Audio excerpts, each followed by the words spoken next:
आज है 23 जून 2026 दिन मंगलवार। नमस्कार, जय जोहार। चलिए देखते हैं छत्तीसगढ़ की 25 फटाफट बड़ी खबरों को। लेकिन इससे पहले आप वीडियो को कहां से देख रहे हैं, कमेंट बॉक्स में बताना बिल्कुल ना भूलें। ओवर रेटिंग शिकायतों के बीच आबकारी विभाग में फेरबदल, 30 अधिकारियों के तबादले। छत्तीसगढ़ में शराब दुकानों पर ओवर रेटिंग की शिकायतों के बाद आबकारी विभाग में बड़ा प्रशासनिक फेरबदल किया गया। राज्य सरकार ने 30 अधिकारियों का तबादला करते हुए कई जिला आबकारी अधिकारियों के प्रभार में बदलाव किया। विभागीय आदेश के तहत विभिन्न जिलों में नई पदस्थापनाएं की गई। माना जा रहा है कि उपभोक्ताओं की लगातार मिल रही शिकायतों और व्यवस्था में पारदर्शिता लाने के उद्देश्य से ये कदम उठाया गया। डीजल संकट पर भड़के किसान, सैकड़ों ट्रैक्टर संघ प्रदर्शन कर सौंपा ज्ञापन। छत्तीसगढ़ में डीजल की कमी और आपूर्ति बाधित होने से किसानों में भारी नाराजगी देखने को मिली। विधायक की अगुवाई में सैकड़ों किसान, ट्रैक्टर्स किसान सड़कों पर उतरे और जोरदार प्रदर्शन किया। किसानों ने आरोप लगाया कि खेती किसानी के महत्वपूर्ण समय में डीजल संकट से कृषि कार्य प्रभावित हो रही हैं। प्रदर्शनकारियों ने कलेक्टर को ज्ञापन सौंपकर डीजल की नियमित उपलब्धता सुनिश्चित करने, कृत्रिम कमी रोकने और किसानों को राहत देने की मांग की। रायपुर में सोमनाथ स्वाभिमान सांस्कृतिक यात्रा रवाना, सीएम साय ने दिखाई हरी झंडी। छत्तीसगढ़ की सांस्कृतिक पहचान और राष्ट्रीय स्वाभिमान को मजबूत करने के उद्देश्य से रायपुर से सोमनाथ स्वाभिमान सांस्कृतिक यात्रा की शुरुआत हुई। मुख्यमंत्री विष्णुदेव साय ने रायपुर रेलवे स्टेशन से विशेष ट्रेन को हरी झंडी दिखाकर रवाना किया। इस यात्रा में प्रदेश के करीब 1000 श्रद्धालु और विशिष्ट जन शामिल हैं, जो गुजरात के प्रसिद्ध सोमनाथ मंदिर में दर्शन करेंगे। 26 जून तक चलने वाली इस यात्रा का उद्देश्य भारतीय संस्कृति, आध्यात्मिक विरासत और राष्ट्रीय एकता के संदेश को जन जन तक पहुंचाना है। बस्तर शिक्षा मॉडल का कमाल, छात्रवृत्ति परीक्षा में 177 विद्यार्थियों का चयन, प्रदेश में तीसरा स्थान। बस्तर के शिक्षा मॉडल ने एक बार फिर से अपनी सफलता साबित करते हुए नया इतिहास रच दिया। राज्य स्तरीय छात्रवृत्ति परीक्षा में जिले के 177 विद्यार्थियों का चयन हुआ है, जिससे बस्तर ने पूरे प्रदेश में तीसरा स्थान हासिल किया। ये उपलब्धि शिक्षकों की मेहनत, विद्यार्थियों की लगन और प्रशासन की प्रभावी शैक्षणिक रणनीतियों का परिणाम मानी जा रही है। ग्रामीण और दूरस्थ क्षेत्रों के बच्चों ने भी उत्कृष्ट प्रदर्शन कर अपनी प्रतिभा का परिचय दिया। बाहरी डॉक्टर्स को सीधी छूट पर छत्तीसगढ़ के डॉक्टर्स ने जताई नाराजगी। छत्तीसगढ़ में बाहरी डॉक्टर्स को सीधी नियुक्ति की छूट देने के फैसले को लेकर प्रदेश के डॉक्टर्स में नाराजगी बढ़ गई है। चिकित्सक संगठनों का कहना है कि इस तरह की व्यवस्था से स्थानीय डॉक्टर्स के अवसर प्रभावित हो सकते हैं। उन्होंने सरकार से नीति पर पुनर्विचार करने और प्रदेश के चिकित्सा क्षेत्र से जुड़े हितों को ध्यान में रखने की मांग की है। चुनावी हारों के बावजूद बघेल मॉडल पर कांग्रेस का भरोसा बरकरार। लगातार चुनावी पराजयों के बाद भी कांग्रेस ने पूर्व मुख्यमंत्री भूपेश बघेल पर भरोसा बनाए रखा। पार्टी के भीतर बघेल मॉडल को लेकर मंथन जारी है, जहां एक तरफ हार के कारणों की समीक्षा हो रही है, वहीं दूसरी ओर संगठन को मजबूत करने की रणनीति भी तैयार हो रही है। समर्थकों की अगर बात करें तो मानना है कि बघेल की जमीनी पकड़ और संगठनात्मक अनुभव पार्टी के लिए अहम है। राजनांदगांव किसान सम्मेलन में सीएम साय ने 333 विकास कार्यों का किया लोकार्पण। राजनांदगांव में आयोजित किसान सम्मेलन में मुख्यमंत्री विष्णुदेव साय ने 333 विकास कार्यों का लोकार्पण और भूमि पूजन किया। कार्यक्रम के दौरान किसानों को सम्मानित भी किया गया और कृषि क्षेत्र से जुड़ी योजनाओं पर चर्चा हुई। मुख्यमंत्री ने कहा कि सरकार किसानों के हितों को प्राथमिकता दे रही है और ग्रामीण क्षेत्रों में विकास कार्यों को गति दी जा रही है। आदिवासियों के प्रदर्शन के आगे झुका प्रशासन, धमतरी कलेक्टर पहुंचे स्थल। धमतरी में हजारों आदिवासियों के बड़े प्रदर्शन के बाद प्रशासन को मौके पर पहुंचकर बातचीत करनी पड़ी। प्रदर्शनकारियों की मांगों को सुनने के लिए धमतरी कलेक्टर खुद कलेक्टर कार्यालय छोड़कर आंदोलन स्थल पहुंचे। अधिकारियों और आदिवासी प्रतिनिधियों के बीच चर्चा के बाद कई मांगों पर सहमति बन गई। प्रदर्शनकारियों ने लंबे समय से लंबित मुद्दों को लेकर आवाज उठाई थी। राहुल की पाठशाला में 2028 की तैयारी, जिलाध्यक्षों को जीत का मंत्र। कांग्रेस नेता राहुल गांधी ने संगठनात्मक बैठक में 2028 के चुनाव को लेकर पार्टी पदाधिकारियों को रणनीतिक संदेश दिया। बैठक में 41 जिलाध्यक्षों के साथ चुनावी जीत का रोड मैप, पिछली हार के कारणों की समीक्षा और सत्ता में वापसी की रणनीति पर चर्चा हुई। राहुल गांधी ने जमीनी स्तर पर संगठन को मजबूत करने, कार्यकर्ताओं के साथ निरंतर संवाद बनाए रखने और जनता के मुद्दों को प्रभावी ढंग से उठाने पर जोर दिया। पुरानी पेंशन बहाली की मांग पर 8,000 बिजली कर्मियों की हुंकार, सरकार घिरी। छत्तीसगढ़ के करीब 8,000 बिजली कर्मियों ने पुरानी पेंशन योजना की बहाली को लेकर आवाज बुलंद की। कर्मचारियों का कहना है कि वे 24 घंटे जोखिम भरी परिस्थितियों में बिजली आपूर्ति बनाए रखने का काम करते हैं, फिर भी उन्हें पुरानी पेंशन का लाभ नहीं मिल रहा। इस मुद्दे को लेकर कर्मचारी संगठनों ने सरकार से समान नीति अपनाने और ओपीएस लागू करने की मांग की। उनका तर्क है कि सेवा की प्रकृति और जिम्मेदारियों को देखते हुए उन्हें सामाजिक सुरक्षा का अधिकार मिलना चाहिए। छत्तीसगढ़ में भ्रष्टाचार के 4 बड़े गढ़, एसीबी ईओडब्ल्यू ने दर्ज किए 500 मामले। छत्तीसगढ़ में राजस्व, पंचायत, नगरीय प्रशासन और वन विभाग को भ्रष्टाचार के प्रमुख केंद्रों के रूप में चिन्हित किया गया। एसीबी और ईओडब्ल्यू द्वारा दर्ज आंकड़ों के अनुसार इन विभागों से जुड़े करीब 500 मामलों में जांच और कार्रवाई की गई। रिश्वतखोरी, वित्तीय अनियमितता और पद के दुरुपयोग जैसे आरोपों वाले मामलों की संख्या सबसे अधिक बताई जा रही है। जांच एजेंसीज लगातार कार्रवाई कर रही हैं। छत्तीसगढ़ में 12 तहसीलदार बने डिप्टी कलेक्टर, कई जिलों के अधिकारियों को मिली जिम्मेदारी।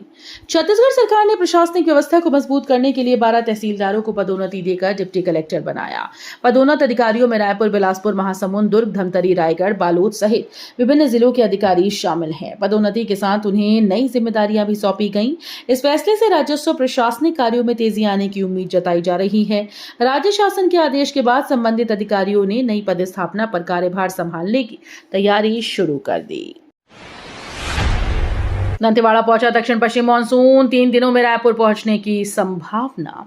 छत्तीसगढ़ में दक्षिण पश्चिम मानसून ने दंतेवाड़ा जिले में दस्तक दी। मौसम विभाग के अनुसार अनुकूल परिस्थितियों के चलते मानसून अगले 3 दिनों में रायपुर समेत राज्य के अन्य हिस्सों तक पहुंच सकता है, जिससे लोगों को भीषण गर्मी से राहत मिलने की उम्मीद है। किसानों के लिए भी ये खबर अच्छी मानी जा रही है, क्योंकि खरीफ फसलों की बुआई का कार्य गति पकड़ सकेगा। मौसम विभाग ने आगामी दिनों में मौसम पर नजर बनाए रखने की सलाह दी है।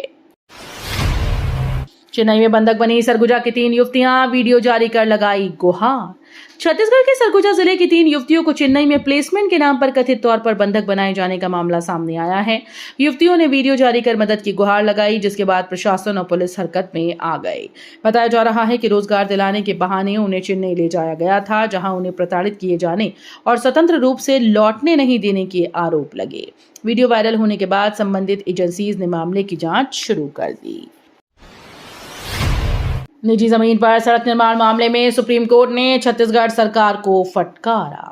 निजी भूमि पर बिना अनुमति सड़क निर्माण कर वर्षों तक मुआवजा न देने के मामले में सुप्रीम कोर्ट ने छत्तीसगढ़ सरकार को कड़ी फटकार लगाई है। अदालत ने कहा है कि किसी नागरिक की जमीन का उपयोग बिना वैधानिक प्रक्रिया और उचित मुआवजे के नहीं किया जा सकता। न्यायालय ने इस संपत्ति अधिकार का गंभीर उल्लंघन माना है और मामले में प्रभावित भूस्वामी लंबे समय से न्याय की मांग कर रहे थे। सुप्रीम कोर्ट की टिप्पणी के बाद प्रशासनिक जवाबदेही और मुआवजा प्रक्रिया पर फिर से सवाल खड़े किए गए। उदंती सीता नदी जंगल में दिखी विशालकाय उड़न गिलहरी, पहली झलक ने सबको चौंकाया।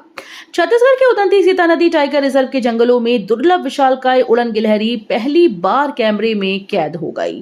पेड़ों के बीच हवा में ग्लाइड करती इस अनोखी प्रजाति की झलक ने वन्यजीव प्रेमियों और अधिकारियों को उत्साहित कर दिया। ये प्रजाति आमतौर पर रात में सक्रिय रहती है और दिन में बहुत कम दिखाई देती है। इसकी मौजूदगी क्षेत्र की समृद्ध जैव विविधता और बेहतर वन संरक्षण का संकेत मानी जा रही है। रेलवे नौकरी दिलाने के नाम पर 2 लाख ठगे, कर्मचारी पर गंभीर आरोप। बिलासपुर में रेलवे में नौकरी दिलाने का झांसा देकर 2 लाख रुपए की ठगी का मामला सामने आया। आरोप है कि रेलवे के एक तृतीय श्रेणी कर्मचारी ने संविदा महिला शिक्षक को बंगला प्यून पद पर नियुक्ति दिलाने का भरोसा देकर रकम वसूल ली। लंबे समय तक नौकरी न मिलने पर पीड़िता को ठगी का एहसास हुआ, जिसके बाद उसने शिकायत दर्ज कराई। मामले की जांच शुरू कर दी गई है। राहुल गांधी दौरे के बाद पोस्टर विवाद, सह प्रभारियों के चेहरे गायब होने पर बवाल। राहुल गांधी के छत्तीसगढ़ दौरे के बाद कांग्रेस संगठन में पोस्टर को लेकर नया विवाद खड़ा हो गया। पार्टी के कुछ पोस्टर्स में सह प्रभारियों के चेहरे न होने पर नेताओं और कार्यकर्ताओं के बीच नाराजगी देखने को मिली है। मामले को लेकर संगठन के भीतर चर्चाओं का दौर तेज हो गया है। बताया जा रहा है कि लेत फलांग, संपत कुमार समेत कुछ नेताओं की तस्वीरें पोस्टर से गायब थीं, जिससे सवाल उठने लगे। जंतर मंतर पर सीजेपी का धरना तीसरे दिन जारी, किसान यूनियन ने दिया समर्थन।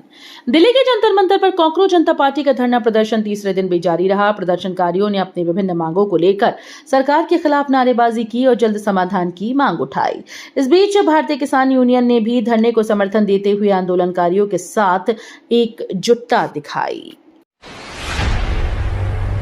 अंबिकापुर में 3 लाख रिश्वत मांगने का ऑडियो वायरल, कांग्रेस ने उठाए भ्रष्टाचार पर सवाल। अंबिकापुर में कथित तौर पर 3 लाख रुपए की रिश्वत मांगने का ऑडियो वायरल होने के बाद राजनीतिक माहौल गर्मा गया। मामले को लेकर कांग्रेस ने राज्य सरकार और प्रशासन पर निशाना साधते हुए इसे भ्रष्टाचार का खुला खेल बताया। कांग्रेस नेताओं ने आरोप लगाया कि सरकारी तंत्र में भ्रष्टाचार बेलगाम हो चुका है और जिम्मेदार लोगों पर कार्रवाई नहीं हो रही है। बीबीजी रामजी योजना के विरोध में 12,000 मनरेगा कर्मी हड़ताल पर, मांगे तेज। छत्तीसगढ़ में मनरेगा कर्मियों ने बीबीजी रामजी योजना के विरोध में बड़ा प्रदर्शन छेड़ने का ऐलान किया है। प्रदेश भर के करीब 12,000 कर्मचारी हड़ताल पर जाने की तैयारी में हैं।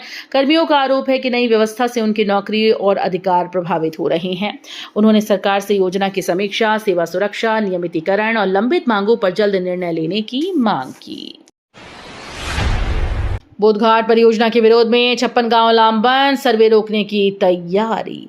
बस्तर क्षेत्र के प्रस्तावित बोधघाट परियोजना को लेकर ग्रामीणों का विरोध तेज हो गया। परियोजना से प्रभावित होने वाले 56 गांव के लोगों ने सर्वे कार्य पर नाराजगी जताते हुए इसे तत्काल रोकने की मांग की। ग्रामीणों का कहना है कि उनकी सहमति के बिना सर्वे किया जा रहा है, जिससे भूमि, जंगल और आजीविका पर संकट खड़ा हो गया है। पाटेश्वर धाम विवाद पर संत राम बालक दास का बड़ा बयान, नक्सली तत्वों पर साधा निशाना। पाटेश्वर धाम में हुई तोड़फोड़ की घटना को लेकर संत राम बालक दास ने कड़ी प्रतिक्रिया दी है। उन्होंने कहा कि इस घटना को आदिवासी समाज से जोड़ना गलत है। संत के अनुसार धार्मिक स्थल को नुकसान पहुंचाने वाले नक्सली और विधर्मी तत्व हो सकते हैं जो क्षेत्र में अशांति फैलाने की कोशिश कर रहे हैं।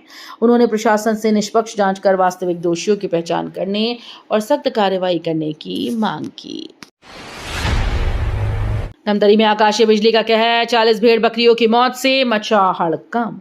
धमतरी जिले में आकाशीय बिजली गिरने से बड़ा हादसा हो गया, जिसमें 40 भेड़ बकरियों की दर्दनाक मौत हो गई। घटना के बाद पशुपालकों में शोक का माहौल है और परिवारों को भारी आर्थिक नुकसान उठाना पड़ा है। बताया जा रहा है कि बारिश के दौरान अचानक से बिजली गिरने से यह हादसा हुआ। सूचना मिलते ही प्रशासन की टीम मौके पर पहुंची और स्थिति का जायजा लिया। राम मंदिर दान विवाद पहुंचा सुप्रीम कोर्ट, सीबीआई जांच की याचिका दाखिल। राम मंदिर में दानों चढ़ावे से जुड़े विवाद को लेकर सुप्रीम कोर्ट में नई याचिका दायर की गई। याचिका में पूरे मामले की जांच केंद्रीय जांच ब्यूरो के नेतृत्व में कराने की मांग की गई। याचिकाकर्ता ने आरोपों की निष्पक्ष जांच और पारदर्शिता सुनिश्चित करने की अपील की।